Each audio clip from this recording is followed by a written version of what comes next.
فأعوذ بالله من الشيطان الرجيم بسم الله الرحمن الرحيم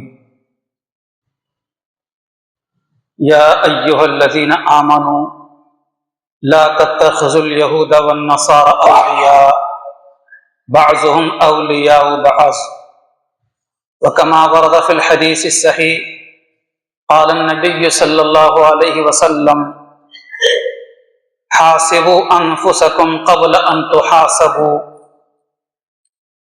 وقال عليه الصلاة والسلام من تشبه بقوم فهو منهم او كما قال النبی صلی اللہ علیہ وسلم۔ قابل احترام دینی بھائی اور عزیزوں، اللہ تبارک و تعالیٰ نے ہمیں بہت سی نعمتوں سے مالا مال کیا ہے۔ ہم اللہ تعالیٰ کی نعمتوں کو شمار کرنا چاہیں تو اللہ کی نعمتیں نہ ہمارے شمار میں آ سکتی ہیں نہ گنتی میں آ سکتی ہیں۔ اتنی بے شمار نعمتیں اللہ تعالیٰ کی دن اور رات ہم کھاتے ہیں، پیتے ہیں، استعمال کرتے ہیں، اللہ کی نعمتوں سے استفادہ کرتے ہیں۔ اللہ تعالیٰ ہمیں اپنی نعمتوں کا صحیح قدردان بنائے اور اس کی شکر گزاری کرنے کی توفیق عطا فرمائے۔ ان تمام نعمتوں میں ایک بڑی نعمت اللہ تبارک و تعالیٰ کا وقت بھی ہے، زندگی بھی ہے، عمر بھی ہے، کہ سب سے کامیاب زندگی اس انسان کی ہے جو اپنے اوقات کا صحیح استعمال کرتا ہے۔ لیکن بڑے افسوس کے ساتھ یہ بات کہنی پڑتی ہے آج کہ جس قدر آج وقت کو ضیاع کیا جاتا ہے، وقت کو ضائع کیا جاتا ہے، شاید ماضی میں کسی زمانے میں اتنا اوقات کو ضائع نہیں کیا گیا ہوگا۔ بہت زیادہ اوقات کو ضائع کیا جاتا ہے کہ اللہ تعالیٰ کا خوف ہمیں نہیں ہے، کہ اللہ تعالیٰ کا ڈر ہمارے دلوں کے اندر نہیں ہے، کہ اتنا زیادہ اپنے اوقات کو ضائع کرتے ہیں۔ جہاں بیٹھے تو بغیر کسی کو دیکھے، بغیر کسی کے سنے، ہاتھ میں موبائل لے کر گھنٹوں وقت کو ضائع کیا جاتا ہے۔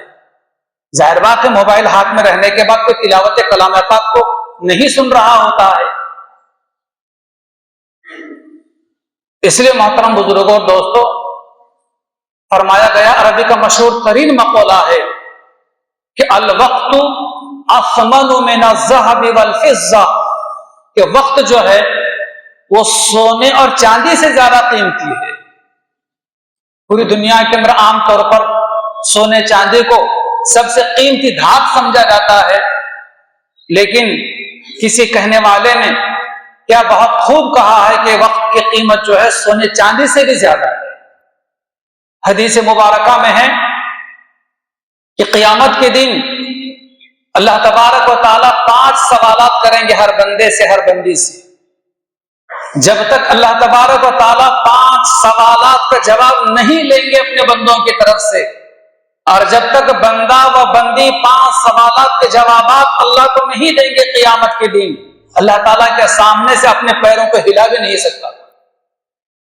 فرمان نبوی ہے، لا تزال قدم ابن آدم یوم القیامت من عند ربہ، کہ قیامت کے دن اللہ تبارک و تعالیٰ کے سامنے سے بندے کے پیر ہل بھی نہیں سکتے، حتی یسأل عن 5، یہاں تک کہ 5 سوالات نہ اس سے کر لیے جائیں۔ جب 5 سوالات ہوں گے ہمارے خالق و مالک کی جانب سے تو ہمیں بھی جواب دینا پڑے گا۔ جب تک جواب نہیں دیں گے جب تک کچھ بن نہیں پائے گا۔ اللہ تعالیٰ ہمیں ثابت قدمی عطا فرمائے اس وقت، اور اللہ تبارک و تعالیٰ اس مختصر سے زندگی میں ان 5 سوالات کے جوابات کی تیاری کی توفیق عطا فرمائے۔ پہلا سوال ہوگا عن عمری فیما افناہ، کہ اللہ تعالیٰ سوال کریں گے سب سے پہلا عمر کے بارے میں، کہ عمر عطا کی گئی تھی، اپنی عمر تو نے کہاں گنوایا۔ اس لیے اپنے زندگی کا ہر سال، ہر مہینہ، ہر دن، ہر گھنٹہ، ہر گھڑی اللہ تبارک و تعالیٰ کی طرف سے بہت بڑا انعام ہے، اس کی قدر کی جائے۔ یہ نہیں کہ گھنٹوں بیٹھ کر اپنے اوقات کو یوں ہی ضائع کر دیا جائے۔ قیامت کے اللہ پاک سوال کریں گے تو کیا جواب بن پائے گا ہمارے پاس؟ اللہ تعالیٰ معاف فرمائے ہم. دوسرا سوال کریں گے فرشتے قیامت کے دن عن شبابہ فیما ابلاہ، جوانی کے بارے میں کہ تو نے اپنے جوانی کو کہاں گنوا کر آیا. اس لیے کہ جوانی اللہ تبارک و تعالیٰ کی نگاہوں میں ایک انسان کے لیے بہت بڑی نعمت ہے، اور جب آدمی ڈھلتی عمر کو لگ جاتا ہے تو جوانی کا ایک ایک دن اسے قیمتی معلوم ہوتا ہے. اس لیے جوانی کے زمانے کے اندر جو بھی عبادت کی جاتی ہے، جو بھی کام کیا جاتا ہے، وہ صحیح طریقے سے کیا جاتا ہے، صحیح طریقے سے ادا ہوتا ہے، کر پاتا ہے انسان. اور بڑھاپے میں جا کر کرنا بھی چاہے تو نہیں کر سکتا. بلکہ کتنے مسلمان ایسے ہیں جو بیچارے آج زمین پر ماتھا ٹیکنے کو مجبور ہے لیکن ٹیکا نہیں جاتا، زمین پر سجدہ کرنا چاہتے ہیں لیکن کر نہیں پاتے. کیا معلوم ایسے زندگی میں ایسے دن ہمارے زندگی میں بھی آ جائے. اس لیے نوجوانوں سے خاص طور پر میں اکثر و بیشتر کہا کرتا ہوں کہ اپنی جوانی کو غنیمت سمجھیں. جو لوگ اپنے جوانی کو شریعت و سنت کے مطابق گزارتے ہیں، قیامت کے دن وہ عرش کے سائے میں ہوں گے. قیامت کا میدان ہوگا جہاں پر کوئی سایہ نہیں ہوگا، اور ہر آدمی اپنے گناہوں کے بقدر پسینے میں ڈوبا ہوا ہوگا، کوئی کسی کا پرسان حال نہیں ہوگا، نفسا نفسی کا عالم ہوگا. لیکن 7 قسم کے لوگ ایسے ہوں گے جن کو قیامت کے دن اللہ تبارک و تعالیٰ اپنے عرش کا سایہ عطا کریں گے. ان 7 لوگوں میں ایک وہ نوجوان بھی ہے جس کی زندگی شریعت مصطفیٰ کے مطابق گزری. اس لیے نوجوانوں کو چاہیے کہ اپنے جوانی کے قیمتی دنوں کو یوں ہی یہاں وہاں ہوٹلوں میں اور دوستوں میں گھر کے باہر اپنے اوقات کو ضائع کرنے کے بجائے اپنے زندگی کا لاہے عمل تیار کرے کہ مجھے کس وقت کیا کرنا ہے اور کس وقت کیا نہیں کرنا ہے. نظام العمل بنائے اور اس کے مطابق اپنی جوانی اور اپنی زندگی گزارے. اسی وجہ سے کہا گیا ہے کہ جوانی کا ایک سجدہ بڑھاپے کے 100 سجدوں پر بھاری ہے. کیوں بھاری ہے؟ اس لیے کہ بوڑھا بیچارہ مسجد میں آ کر اللہ اللہ نہیں کرے گا تو اور کیا کرے گا؟ دوسری کیا مصروفیت ہو سکتی ہے اس کی؟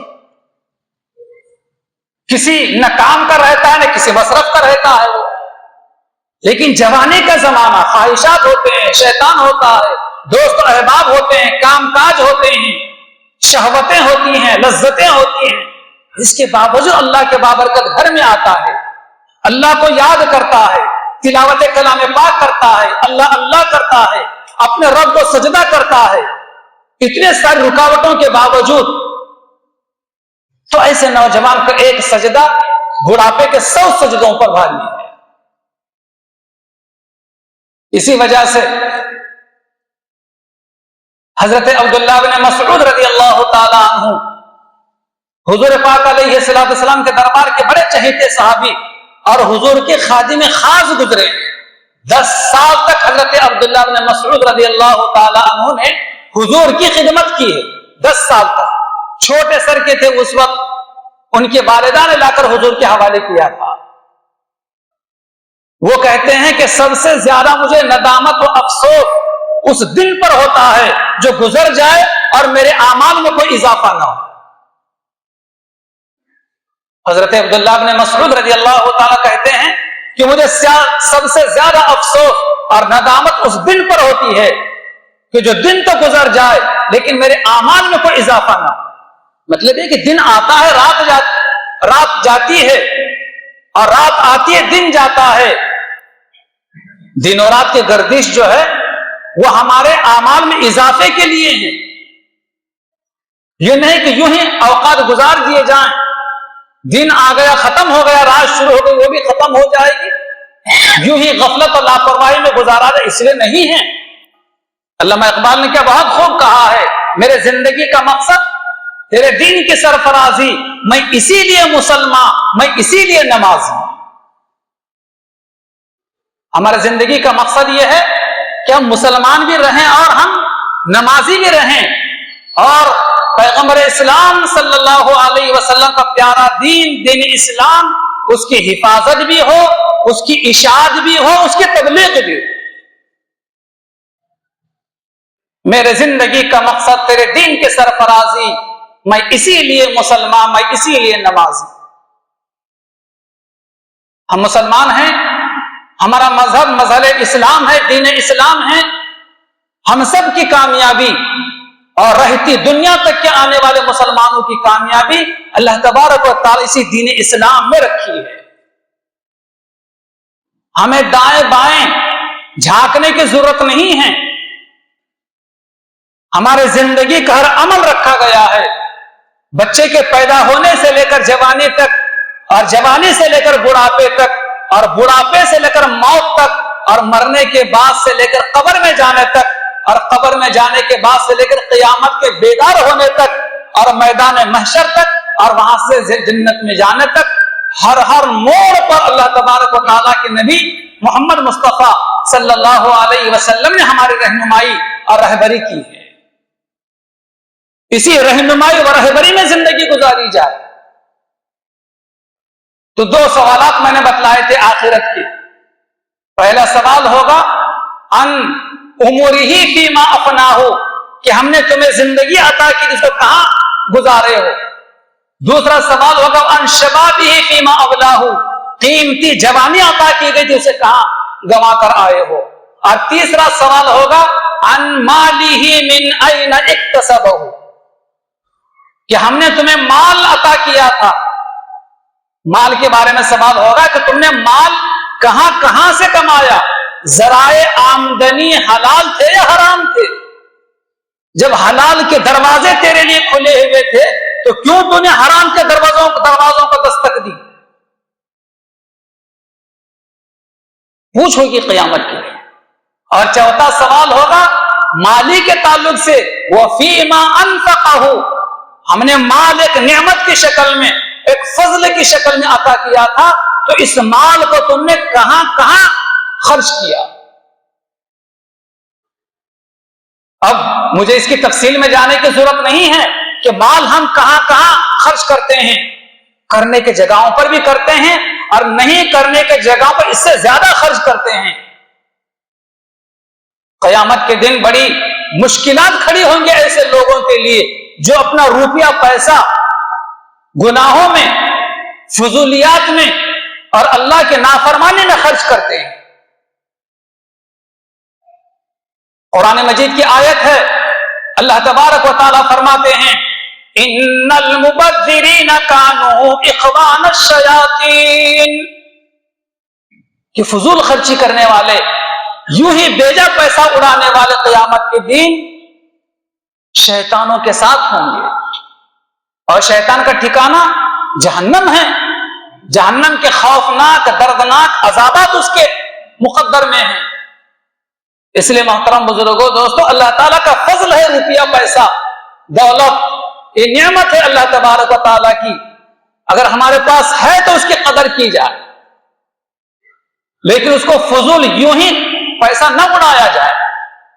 اور پانچواں سوال ہوگا قیامت کے دن ماذا عمل فیما علم، جو کچھ کہ تجھے معلومات تھی، جو کچھ کہ تجھے علم حاصل تھا، اس پر تم نے کتنا عمل کیا۔ بڑے بڑے اللہ والے سب سے زیادہ اس پانچویں سوال سے ڈرا کرتے ہیں، پانچویں سوال سے، کہ جو کچھ معلومات تھی تجھے اس پر کتنا عمل کیا تھا۔ آج کیا نہیں معلوم ہمیں، ساری چیزیں معلوم ہیں، لیکن عمل سے اتنا دور بھاگے ہوئے ہیں، دین سے ایسے دور جا چکے ہیں کہ بعض لوگوں کو دیکھ کر ایسا محسوس ہوتا ہے کہ شاید ان کی واپسی ہونے والی نہیں ہے دین کی طرف اور شریعت مصطفیٰ کی طرف۔ اللہ کے قریب آ جائیں، دین اسلام کو اپنے سینے سے لگا لیں، عمل کا ذوق اور شوق پیدا کریں، حالات خود بخود چھٹتے چلے جائیں گے۔ لوگ خود بخود مرعوب ہوتے چلے جائیں گے. اللہ تبارک و تعالی ہمیں ہمت و حوصلہ عطا فرمائیں گے. جب خدا کا ڈر کسی انسان کے دل میں ہوتا ہے تو پھر وہ کسی اور چیزوں سے نہیں ڈرتا. لیکن جب خدا کے ڈر سے ہمارا سینہ خالی ہوتا ہے تو ہر چیز ہمیں ڈرانے لگ جاتی ہے.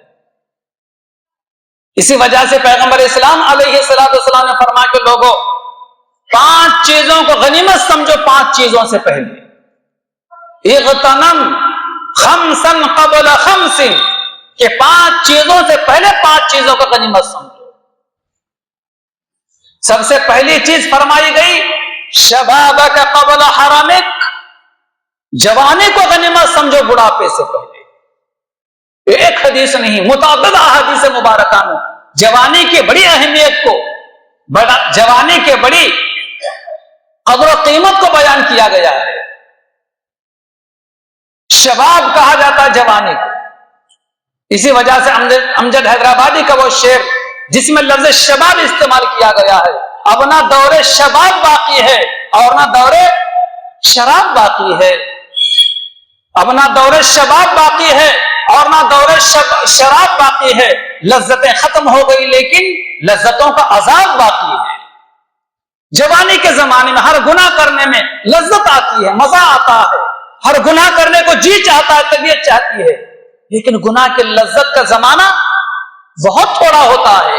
اسی وجہ سے کہا گیا کہ لذتیں ختم ہو گئی لیکن لذتوں کا عذاب باقی ہے. اور عذاب کا زمانہ کتنا دراز ہے اس کو نہ گنا جا سکتا ہے نہ زبان سے ادا کیا جا سکتا ہے. اللہ تعالی ہماری حفاظت فرمائے. تو پیغمبر اسلام علیہ السلام کا فرمان کہ لوگوں 5 چیزوں کو غنیمت سمجھو 5 چیزوں سے پہلے. شبابک قبل حرمک، جوانی کو غنیمت سمجھو بڑھاپا آنے سے پہلے. وصحتک قبل سقمک، اور صحت کے زمانے کو غنیمت سمجھو بیماری کے آنے سے پہلے. اللہ تعالیٰ صحت عطا فرمائی ہے، یہ اللہ تعالیٰ کی 1000 نعمتوں سے بڑھ کر ایک نعمت صحت کا ہو. اس لیے صحت کے زمانے میں اعمال کا ذوق شوق ہو، اللہ کے گھر کی طرف آمد و رفت ہوتی رہے، حقوق اللہ ادا ہوتے رہیں، حقوق العباد ادا ہوتے رہیں. خدا نہ کرے بڑھاپا آ جائے تو نہ حقوق اللہ ادا کرنے کے قابل رہتے ہیں نہ حقوق العباد ادا کرنے کے قابل رہتے ہیں. کرنا بھی چاہیں تو نہیں کر سکتے ہیں. اس لیے فرما گیا ہے کہ دوسری چیز کہ صحت کو غنیمت سمجھو بیماری کے آنے سے پہلے. وَفَرَاغَكَ قَبْلَ شُغُلِكَ، اور فرصت کے دنوں کو غنیمت سمجھو مصروفیات کے آنے سے پہلے. آج کچھ اگر فرصت ہمیں ہے تو اللہ کو یاد کر لیا جائے، کچھ نیک اعمال کر لیے جائیں، دین کی اشاعت میں کچھ وقت لگا لیا جائے، دین کے خاطر کچھ قربانی دینے کا حوصلہ رکھا جائے. نہ جانے بڑھاپا آ جائے، کوئی مصروفیت ایسی آ جائے کہ کچھ کرنے کے لیے وقت ہمارے پاس موجود نہ رہے. کہ 5ویں چیز یہ فرمائی گئی ہے کہ حیاتک قبل موتک، حیاتک قبل موتک، زندگی کو غنیمت سمجھو موت کے آنے سے پہلے. اب موت کس کو کب کہاں کس حال میں آئے گی سوائے خالق و مالک کے کسی نہیں معلوم. ہم سب کو معلوم ہے کہ کسی کی زندگی کے 60 سال گزر چکے ہیں، کسی کی زندگی کے 50 سال گزر چکے ہیں، کسی کی زندگی کے 40 سال گزر چکے ہیں، کسی کی زندگی کے 30 سال گزر چکے ہیں، کسی کی زندگی کے 25 سال گزر چکے ہیں. سب کو معلوم ہے آج اگر ہم 50 سال کے ہیں تو آگے میری 5 سال کی زندگی ہے، 5 مہینے کی ہے، 5 دن کی ہے یا 5 گھنٹوں کی ہے، کسی کو نہیں معلوم. اس لیے فرمایا گیا کہ حیاتک قبل موتک، اپنے زندگی کے جو کچھ لمحات چل رہے ہیں، دن گزر رہے ہیں، اسی کو غنیمت سمجھو موت آنے سے پہلے. نہ جانے کب ملک الموت حاضر ہو جائیں اور کہہ دیں کہ چلو میرے ساتھ تمہیں چلنا ہے اللہ کے دربار میں. اس لیے ہمیشہ انسان کو انتہائی صاف ستھری زندگی گزارنا چاہیے، بے داغ زندگی گزارنا چاہیے. نہ اللہ کا کوئی حق ہمارے ذمہ باقی رہے، نہ بندوں میں سے کسی بندے و بندی کا حق ہمارے ذمہ باقی رہے۔ ایسی بے داغ زندگی، ایسی صاف ستھری زندگی گزارنے کی کوشش کرے۔ فرشتہ دن میں آ جائے کہ رات میں آ جائے، مسجد میں آ جائے کہ راستے میں آ جائے، کوئی افسوس نہیں ہوگا۔ ورنہ جو لوگ غفلت کی زندگی گزارتے ہیں، اللہ تعالیٰ ہمیں صحیح سمجھ بوجھ عطا فرمائے اپنے زندگی کی۔ تو محترم بزرگوں، دوستو، یہ جو مہینہ چل رہا ہے ماہ دسمبر، اور 4 دن کے بعد ماہ جنوری شروع ہونے والا ہے، گویا کہ 2024 ختم ہونے کو 4 دن باقی ہیں اور 2025 شروع ہونے کے لیے بالکل 4 دن باقی ہیں۔ نئے سال کے آمد پر اور سال 2024 کے ختم پر کوئی کسی کو مبارکبادی دے، اس کا کوئی ثبوت، اس کا کوئی جواب شریعت مصطفیٰ کے اندر نہیں ہے۔ اگر ہوتا ولو بالفرض تو سنہ ہجری میں ہوتا، ماہ محرم سے ہوتا، جب وہاں نہیں تو یہاں سوال پیدا نہیں ہوتا۔ لیکن بہرحال ایک سال ختم ہو جاتا ہے اور نیا سال اگر شروع ہوتا ہے تو یہ موقع ہمارے لیے گویا کہ احتساب کا وقت ہوتا ہے کہ ہم اپنے زندگی کا احتساب کریں، محاسبہ کریں کہ ہم نے کیا کھویا ہے اور کیا پایا ہے۔ سال گزشتہ میں کتنے مجھ سے حقوق اللہ ادا ہوئے ہیں اور کتنے مجھ سے حقوق العباد ادا ہوئے ہیں۔ کچھ یاد آ جائیں تو اپنے رب کا شکر ادا کریں اور قبول ہونے کی دعا کریں اللہ تعالی سے۔ اور اگر جیسے ادا ہونا چاہیے تھا حقوق اللہ اور حقوق العباد، ویسے اگر مجھ سے ادا نہیں ہوئے ہیں تو فکر کرنے کی ضرورت ہے کہ کیسے اس کی تلافی ہو سکتی ہے۔ اللہ سے توبہ کی جائے، استغفار کیا جائے اور ان کاموں میں اپنے اوقات کو لگایا جائے جن کاموں میں لگنے سے ہمارا خالق و مالک ہم سے راضی اور خوش ہوتا ہے۔ 2024 کا اختتامی لمحہ ہوتا ہے اور وہیں سے 2025 جنوری کے آغاز کا وقت ہوتا ہے۔ یہ جو رات کے 12 بجے کا آخری لمحہ ہوتا ہے، یہ لمحہ یہود النصارہ کے پاس ایسا مقدس ہوتا ہے جیسے کہ ہمارے پاس عید کا دن مقدس ہوتا ہے۔ ماضی میں دوسری قومیں مسلمانوں کی نقالی کیا کرتی تھی، لیکن آج بڑے افسوس کی بات ہے کہ مسلمان غیروں کی نقالی کر رہے ہیں کہ 31 دسمبر 2024 کا آخری لمحہ ان کے پاس مقدس ہوتا ہے، وہ جشن مناتے ہیں، وہ خوشیاں مناتے ہیں، لیکن ہم مسلمان کیوں رات کے 12 بجے تک جاگیں اور ہم کیوں خوشی منائیں اور ہم کیوں کیک کاٹیں، ہم کیوں رات میں 12 بجے طوفان بدتمیزی مچائیں، موج و مستی کریں۔ یہود النصارہ کا دیکھا دیکھی مسلمانوں نے بھی شروع کیا، کیا بچیوں نے بھی شروع کر دیا، لیکن دیکھا یہ جاتا ہے کہ مسلم محلوں کے اندر بھی رات 12 بجے آتش بازی ہوتی ہے، پٹاخوں کے بجنے کی آوازیں آتی ہے۔ اس لیے میں اپنے بزرگوں سے اور سرپرستوں سے میں گزارش کروں گا کہ 31 دسمبر دن اپنے بچوں کو جلدی سے گھر بلا لیں اور اپنی نگرانی میں بچوں کو سلا دیں کہ بیٹے سو جاؤ۔ اور مسلمانوں کا جو نیا سال شروع ہوتا ہے وہ ماہ محرم سے شروع ہوتا ہے۔ ہمیں ایسے موقع پر جاگ کر بیدار رہ کر کیک کاٹنے کی، پٹاخے بجانے کی اور ہیپی نیو ایئر لکھنے کی، SMS کرنے کی اور روڈوں پر لکھنے کی ضرورت نہیں ہے۔ اسلام میں اس کی کوئی گنجائش نہیں ہے۔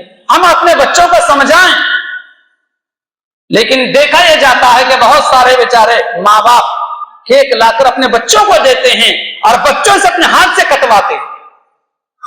آج مسلم بچے یہ تاثر لے رہے ہیں کہ 31 دسمبر کا آخری لمحہ گویا کہ کوئی اسلامی تہوار کا دن ہے۔